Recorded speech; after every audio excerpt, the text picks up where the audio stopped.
Gracias, senador. Gracias, caballeros. Quisiera precisar cuáles serían los artículos constitucionales que se tocan con esta reforma y sobre este tema de la ley de consulta, si sería una ley secundaria, a cuál artículo en todo caso, y del tema del Instituto de los Pueblos Indígenas, ¿sería con el mismo presupuesto de la CDI? Por favor. Bueno, sería el artículo 2 y el artículo 4 fundamentalmente de la Constitución, donde hay que dotar a los pueblos indígenas de personalidad jurídica.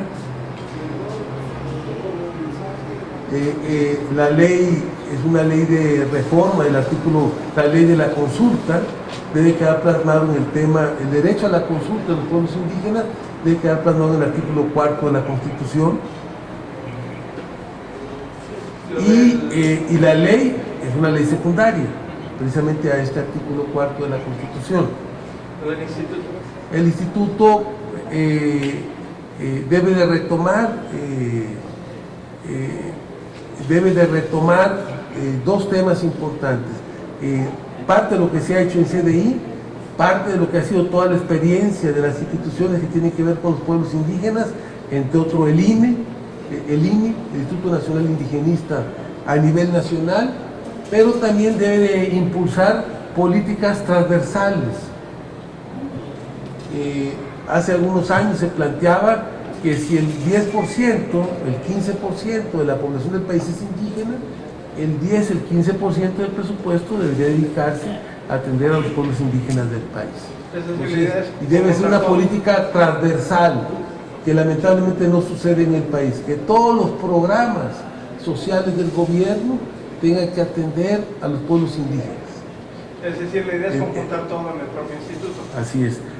Serían dos tareas: tener programas propios como instituto, programas fundamentalmente que tienen que ver con acciones afirmativas para evitar la discriminación y construir un esquema de igualdad en el país, y dos, normar y vigilar que todas las instituciones del país apliquen políticas transversales, no discriminatorias, a favor de los pueblos indígenas del país. O sea, apliquen políticas que atiendan a los pueblos indígenas. La Secretaría de Educación, la Secretaría de Salud, la SAGARPA, SEDATO, en el tema de la vivienda, que la Secretaría de Economía y Transportes en el tema de los caminos.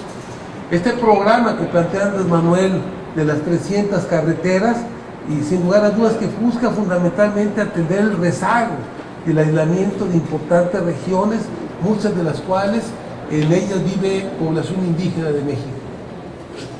Le pregunta ahora Víctor Mayén, de Capital México. Buenos días, senador. Buenos días, Mayén. Yo quiero hacerle dos cuestionamientos. El primero tiene que ver con este tema. Usted va a solicitarle al presidente electo que haga esta consulta a los pueblos indígenas de manera inmediata cuando tome posesión. Y básicamente, ¿cuáles son los temas que tendría que consultárseles a los indígenas del país? Y ¿cuál es la posición que va a tener el PT en este tema? ¿Qué le piden al nuevo gobierno sobre este núcleo poblacional del país? Y dos, si me da una opinión de lo que está ocurriendo en Morelos. Ustedes formaron parte de esta alianza Morena, PES, PT para llevar a Cuauhtémoc Blanco como gobernador de la entidad. Ahora parece que el exfutbolista está desconociendo estos acuerdos y está tratando de boicotear esta alianza político-electoral. En este caso, ¿qué va a hacer su partido, el PT? ¿De qué lado va a estar? ¿Si de Morena o de Cuauhtémoc Blanco? Bueno, primero quiero señalar que yo soy senador de Morena, que sería importante comentar. Tenemos 2 años en Morena, hace 10 años nos salimos del PT, y hace 2 años estamos participando en Morena a nivel nacional. Soy senador por Morena.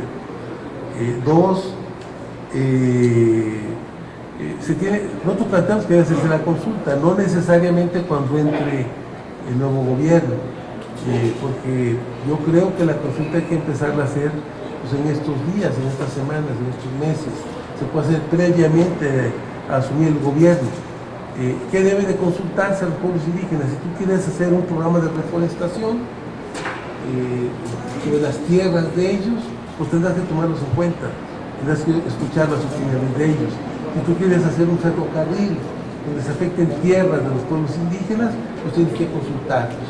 Entonces yo creo, conociendo a Andrés Manuel, que ha planteado que es prioridad la atención a los pueblos indígenas de México, estamos convencidos que él va a llevar a cabo esta consulta. No estamos proponiendo, que es muy importante que se haga la consulta, pero también que legislemos y que este derecho quede plasmado en la Constitución y en una ley secundaria. Y las características de la consulta son las que estamos comentando. Que la consulta debe ser previa, no como pasa ahora muchas veces que se hace después. Muchos bienes de los pueblos indígenas han sido despojados a los pueblos indígenas. Después van a preguntarles. Muchos de esos bienes, agua, recursos naturales, tierras, que han sido despojados a los pueblos indígenas, no han sido indemnizados. Los pueblos indígenas no han tenido ninguna contraprestación, no ha habido ningún acuerdo para que esto se haga, y menos han sido consultados. Son acciones viles de despojo. Por eso lo que planteamos es que había que regularizar, que legalizar, que reconocer ese derecho a la consulta, y que la consulta tenga como características de ser previa, de ser informada y de que haya consentimiento, o sea, para los actos que se piensan realizar, y que sea vinculante, o sea, que lo que se resuelva sea vinculante y sea obligatorio para la autoridad.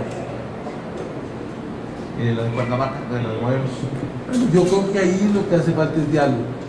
Yo llamaría al gobernador electo, a la presidenta de nuestro partido, que dialogue. Creo que Cuauhtémoc Blanco pues deberíamos de buscar que se cumplan los acuerdos que se suscribieron como parte del convenio de coalición de Juntos Haremos Historia. Creo que todos los que formamos parte y de alguna forma seguimos manteniendo ese espíritu de esta coalición, que fue para ganar, pero también se constituyó para gobernar, respetemos el acuerdo político que le dio fortaleza, a este gran proyecto nacional. Y que en Morelos, yo creo que Cuauhtémoc tenía sus votos, en las encuestas él encabezaba las preferencias electorales, pero que sin lugar a dudas la coalición de fuerzas permitió también que él pudiera ganar una gran ventaja. Si Morena hubiera postulado un candidato, a lo mejor el voto opositor se fracciona y se divide y gana otro partido.